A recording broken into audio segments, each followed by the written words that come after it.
Hey, Taylor.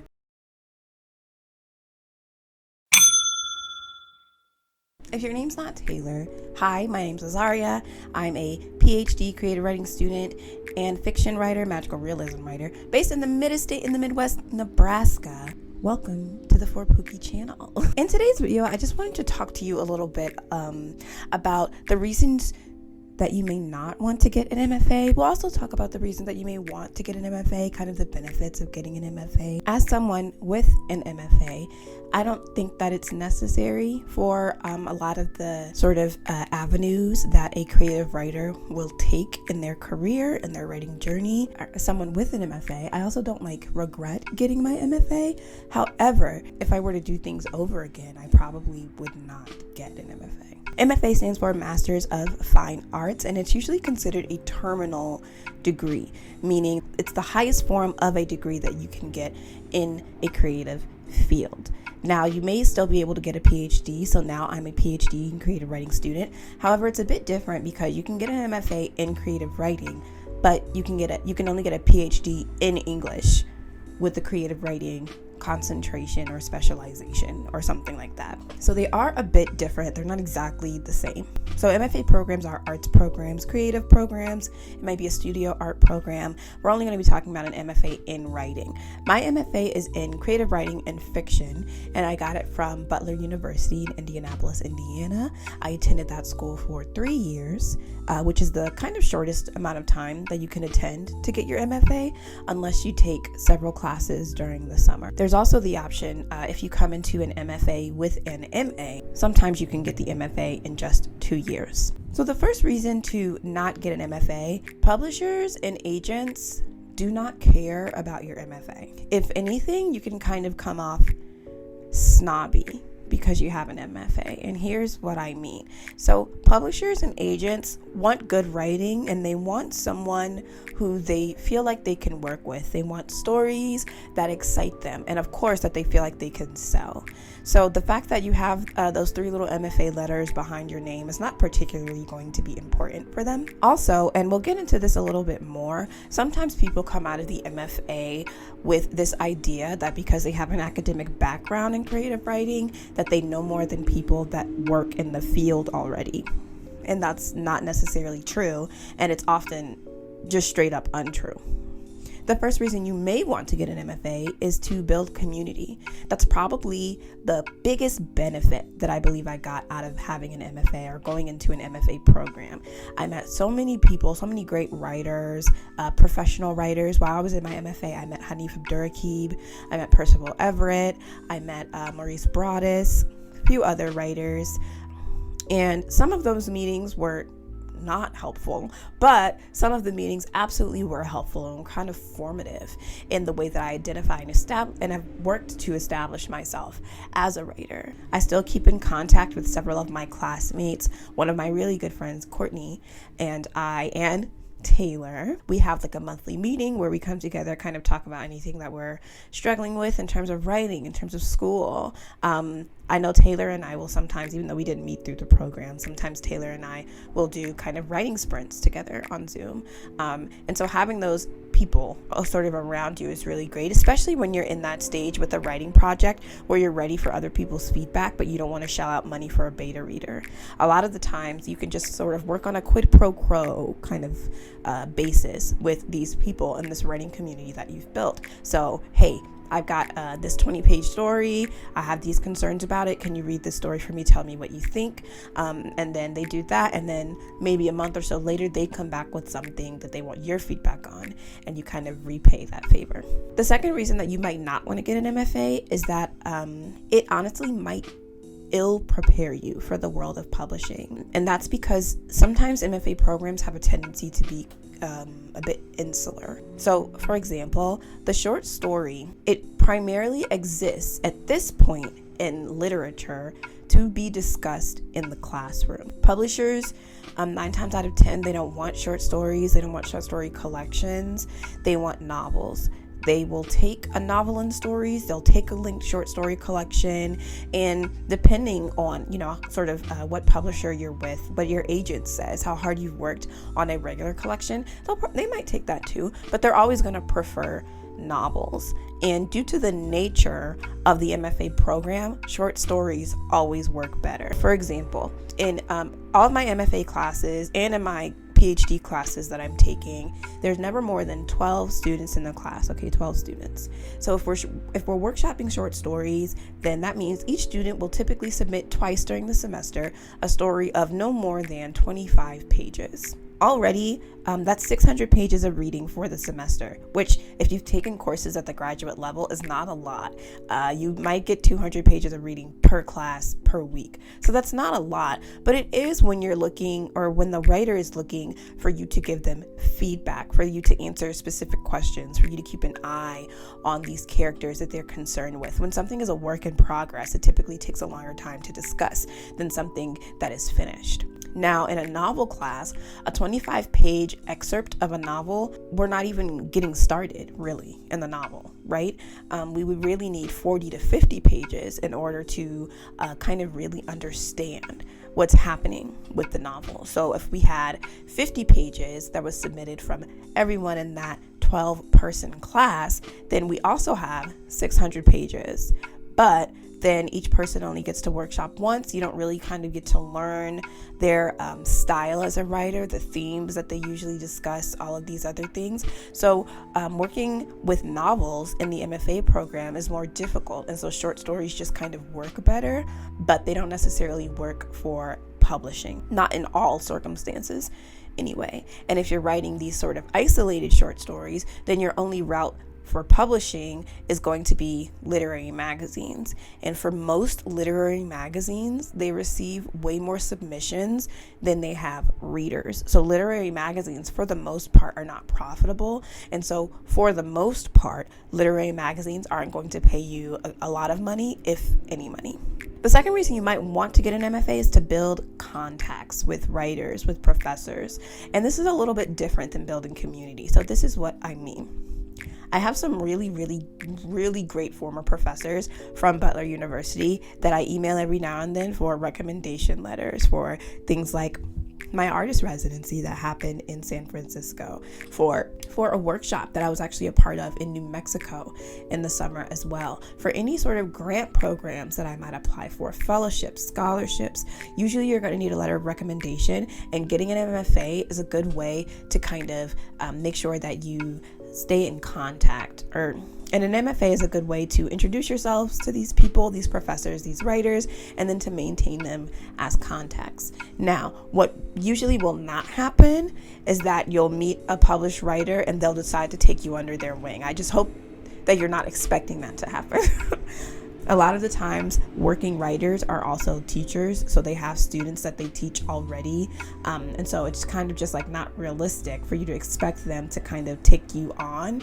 However, in the moment, they can give you advice and feedback, and you can always put that on your CV and your cover letter, any kind of documents that are being solicited from you for these opportunities that you might be applying for. You can always say, hey, I worked with this writer briefly while at this university, or something like that. But you're probably not going to be able to keep in long form contact with the visiting writers. However, your professors are usually going to be published writers that have spent a lot of time working in writing in different realms in writing. A lot of creative writers are also journalists. A lot of creative writers are also copywriters. And so building those contacts that you can sort of tap on when you need them for a recommendation, it's just important to distinguish. And this is the distinguishing detail for me between community and contact, is that people in your community are people that you can just sort of text, you can reach out to whenever. Contacts are people that I would kind of only reach out to if I really feel like the story is really good, but there's something missing.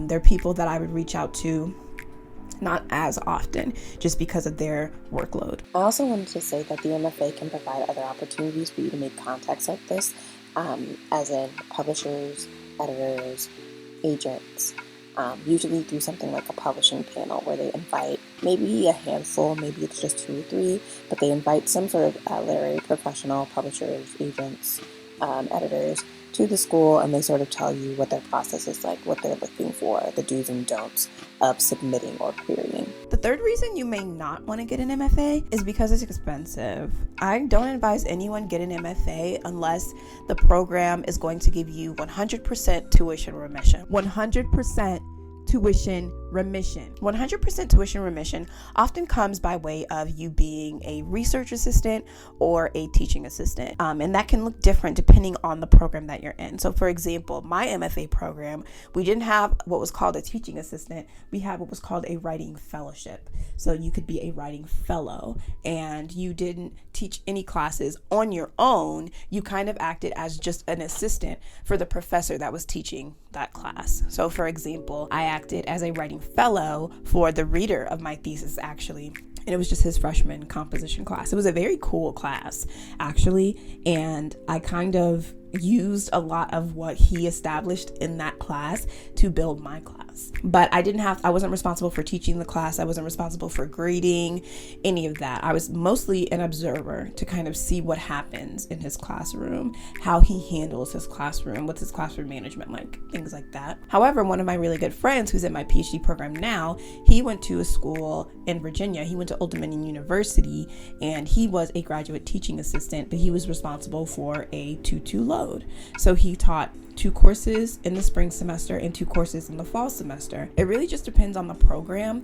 It's important to also remember that you can always negotiate the terms of whatever agreement they're giving you. So for example, if you're trying to go into an MFA and they give you 100% tuition remission, but they don't give you a stipend of any kind, and you might be required to relocate for this program or something like that, ask. The worst they can say is no. That's the good thing about kind of the collegiate bureaucracy, is that everyone's really polite. So even if the answer is no, we can't give you tuition remission, no, we can't give you a stipend, they're gonna let you down very gently. Sometimes tuition remission might also come as a byproduct of you reading for their literary magazine or acting as an editor of their literary magazine. So just keep all of these things in mind. Sometimes there will be a question on the application that sort of asks if you're interested in those opportunities, but please, please, please do not pay for an MFA. You don't even need it. Okay, so you don't need it, so don't pay for it. And there are MFA programs out there that will allow you to attend the school for free in exchange for your labor, essentially, or they will give you a stipend for your labor and tuition remission. The third reason you might want to apply for an MFA is just time and space and opportunity to write, especially if you have children, if you have a particularly rigorous home life where it can be difficult for you to kind of utilize that in-between time to write for yourself. Getting an MFA might be the perfect place for you. I get a lot of my writing done, maybe not the bulk of it, but a lot of it while I'm sitting in class listening to the lecture for the day. Not because I'm not paying attention, but because discussing literature often just gets my creative juices going. And by way of writing down those ideas as I get them, it kind of helps open my mind up a bit more for what the lecture, for the kind of main idea or the impact of the lecture to hit me a bit more. Something else that I really, really enjoy about college in just general is all of the spaces that they kind of curate for you to be able to work. So there's always going to be some kind of student union or student center that's going to have a lot of space for you to work. The libraries are going to have a lot of space for you to work. Even if you just have one library, like my first institution had one library, the one I go to now has like 5 libraries. They're usually going to have spaces for you to work, rooms that you can even reserve so that you kind of have this whole space to yourself, which is something that I really like to do. I really like reserving study rooms and kind of being able to spread out on the table and to play music and to use the whiteboard. Take advantage of all of these spaces, of all of this time, and kind of figure out what works best for you. So if you have children at home, and usually you maybe write for a couple of hours while they're at school, see how attending classes might change that routine, might improve that routine. I know I have a class in my PhD that's doing this, and I believe I also have one in my MFA where my professor would just cancel class every maybe 4 weeks or so that we could use the intended class time as writing time. And then in some classes and a lot of classes in the MFA, because writing is the purpose of the MFA, your professor might also say, okay, well, let's just take 30 minutes to sit together and write. Those moments can be really helpful as well because there's kind of like a creative energy in the room. Another reason that you may not want to get an MFA is that it's a teaching trap. You're going to teach.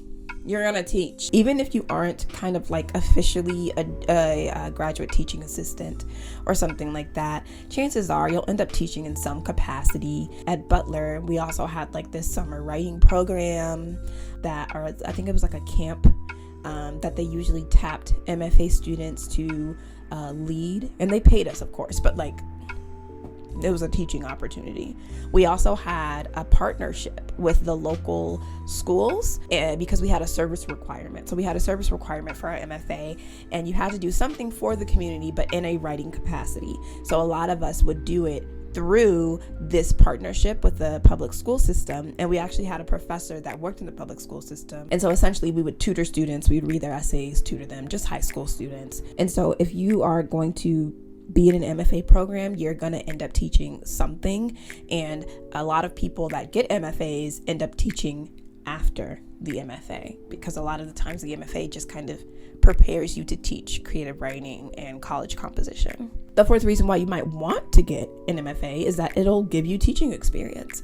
If teaching is something that you could see yourself doing in the future, whether it's because you like teaching or because you're kind of looking for something to sustain you while you work on your writing, teaching is going to be viable for you. Colleges are always hiring for composition teachers. They're not always hiring for creative writing teachers, though, so that's something to keep in mind. At most institutions, all teachers, professors, instructors, lecturers in the English department teach freshman composition because a lot of colleges and universities require that students have a composition class of some sort. At my undergraduate institution, we had to have 3 English courses. We had to have 2 composition, 1 literature and culture, and then you also had to have 3 writing courses in your major. Writing was a really big part of my undergraduate degree, or of my undergraduate institution, really, because every degree you had to have 6 writing courses. Other schools will have more lax kind of guidelines, but typically there's going to be some sort of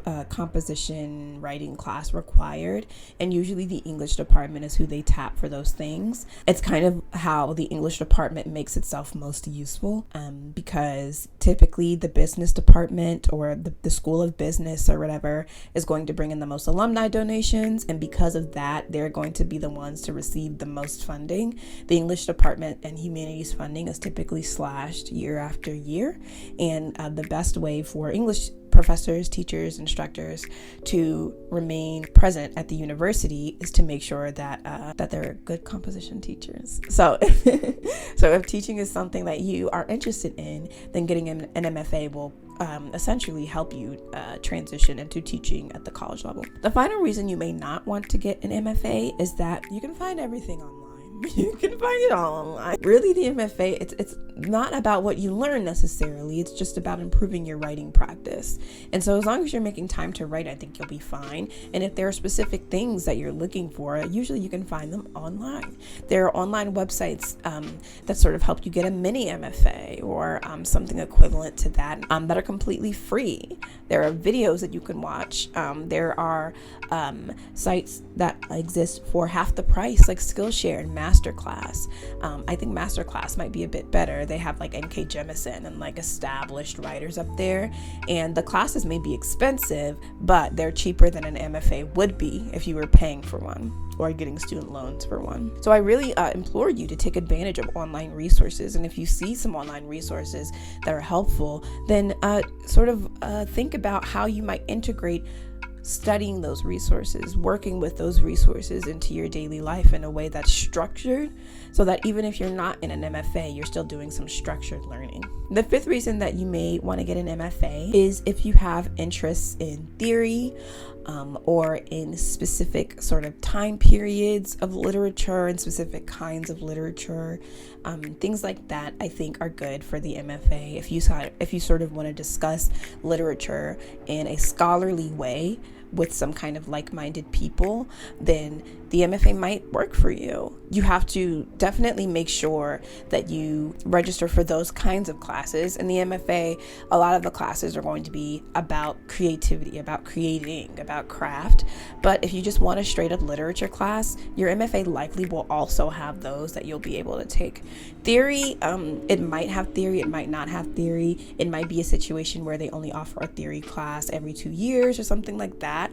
So just also bear that in mind. But if sort of talking about writing in an academic sense with other academics or scholars is what you want, then the MFA might be good for you. It's also worth mentioning that sometimes if you reach out to a professor, even if you're not a student, you're just a prospective student, right? You're thinking about going to the institution.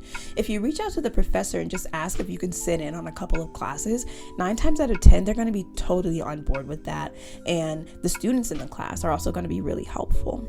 It's also important to note that if you are a student at the university for any other reason, you could also audit the class if you just kind of want to see what it's like. And then there's also the opportunity to enroll in classes, but in a non-degree seeking capacity. So you can just enroll in 1 class or 2 classes if you want to take them to get graded in the class, to participate with the writing community, but you don't necessarily want an MFA. You can just attend the classes as a non-degree seeking student. Hopefully this was helpful. Hopefully I helped you decide on whether or not you actually want to get that MFA. I really stand by the fact that you don't need it. It's not necessary in a writing career, but it's really up to you. You should always do what you think is best, what you think is going to be best for you, your writing, your career. So I'll see you elsewhere on the internet, maybe. Go out there and write something.